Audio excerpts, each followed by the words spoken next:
आप सभी को नमस्ते, जय सिया राम जी की। आज हम बात करते हैं तुला लगन की कुंडली और धन योग का। तुला लगन की कुंडली में लग्नेश शुक्र का संबंध धनेश मंगल से हो तो धन योग का निर्माण होता है। अब चाहे मंगल शुक्र एक साथ बैठे हों, चाहे मंगल शुक्र एक दूसरे को देखते हों और चाहे तो मंगल शुक्र एक दूसरे की राशि में परिवर्तन किए हों, लग्नेश शुक्र का संबंध लाभेश सूर्य के साथ दृष्टि, युति या राशि परिवर्तन का हो तो धन योग है।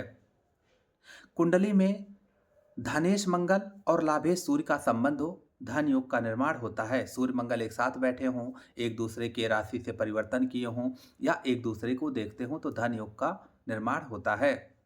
इसी प्रकार से कुंडली में लग्नेश, धनेश और लाभेश यानी कि सूर्य, शुक्र और मंगल एक साथ बैठे हों, इनमें से दो एक साथ बैठे हों, तीसरा देखता हो, तीनों एक साथ बैठे हों तो धन योग का निर्माण होता है।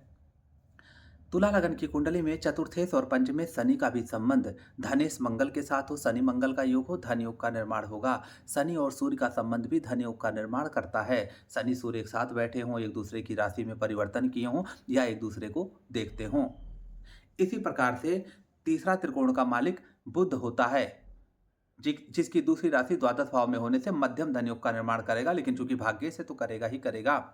बुध शुक्र का संबंध हो, बुध और मंगल का संबंध हो, बुध और सूर्य का संबंध हो तो धन योग का निर्माण होगा। स्पष्ट तौर पे आप अपनी कुंडली देखकर चेक कर सकते हैं। अब धनु लगन की कुंडली की बात हो रही है तो सप्तमेश धनेश के साथ साथ मंगल भी बनता है। आपकी कुंडली में लग्नेश के साथ साथ अष्टमेश आपका शुक्र भी बनता है। अब जरूरी नहीं सभी प्रकार से दृष्टि या युति का ही संबंध हो सकता है ना हो। तो बात को समझिए, अष्टमेश और धनेश का राशि परिवर्तन यानी कि शुक्र मंगल का राशि परिवर्तन हो तो धन योग बनेगा, और शुक्र चूंकि लगनेश है तुला लगन में तो ऐसे भी धन योग में शामिल है। लाभेश सूर्य है, अष्टमेश शुक्र है, तो इनका तो लग्नेश होने से दृष्टि, युति, राशि परिवर्तन किसी भी प्रकार का संबंध धन योग में शामिल होगा। अब अगर धनेश धन भाव में बैठे मंगल तब भी धन योग, देखे तब भी धन योग, क्योंकि देगा ही देगा धन, धनेश धन भाव को देखेगा तो देगा।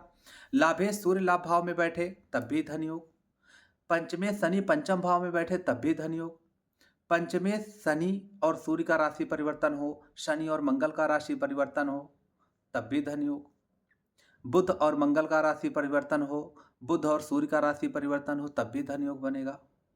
कुल मिलाकर लग्नेश शुक्र को देखिए, धनेश मंगल को देखिए, लाभेश सूर्य को देखिए, चतुर्थेश और पंचमेश शनि को देखिए, भाग्येश बुध को देखिए। इनका आपस में किसी भी प्रकार से इन ग्रहों का दृष्टि, युति या राशि का परिवर्तन हो तो धन योग बनता है।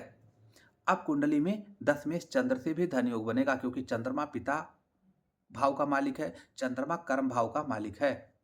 तो चंद्रमा और मंगल का संबंध चंद्र मंगल धन लक्ष्मी योग वैसे भी प्रचलित है ज्योतिष शास्त्र में, लेकिन कर्मेश चंद्र और धनेश मंगल का संबंध धन योग बनाएगा। चंद्र मंगल का दृष्टि या युति का या राशि परिवर्तन का संबंध, सूर्य और चंद्र का भी संबंध धन योग बनाएगा। दशमेश और लाभेश का संबंध भी धन योग का निर्माण यहाँ पर करेगा ही करेगा। अब समझिए, कुंडली में तीसरे घर का स्वामी देवगुरु बृहस्पति होते हैं, छठे घर का स्वामी देवगुरु बृहस्पति होते हैं। छठा घर चूंकि अर्थ त्रिकोण का है, सभी प्रकार के लेन देन का है, तो गुरु भी धन योग में शामिल होगा। अगर खष्टेश गुरु छठे भाव को देखे या बैठे तब भी धन आता रहेगा जीवन में। खष्टेश और धनेश का राशि परिवर्तन हो जाए, मंगल और गुरु का राशि परिवर्तन हो जाए, जीवन में बहुत धन आएगा। हालांकि कभी कभी कर्जे में भी डालेगा, क्योंकि छठा घर लेन देन का है। ऊपरी इनकम, कमीशन, दलाली, कंसल्टेंसी, दिस दैट से पैसा बहुत आएगा ऊपरी इनकम के तौर पर।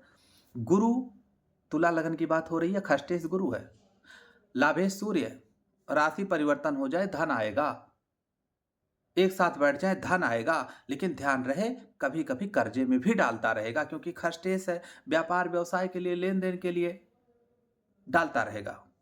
अब किस भाव में बना है, किस राशि में संबंध बना है, अन्य शुभ या अशुभ किन भावों का दृष्टि या युति से और कॉम्बिनेशन बना है, इससे शुभता शुभता में वृद्धि होती है। यानी कि धन योग प्रबल भी हो सकता है, कमजोर भी पड़ सकता है। उम्मीद करता हूं आपको यह धन योग समझ में आया होगा।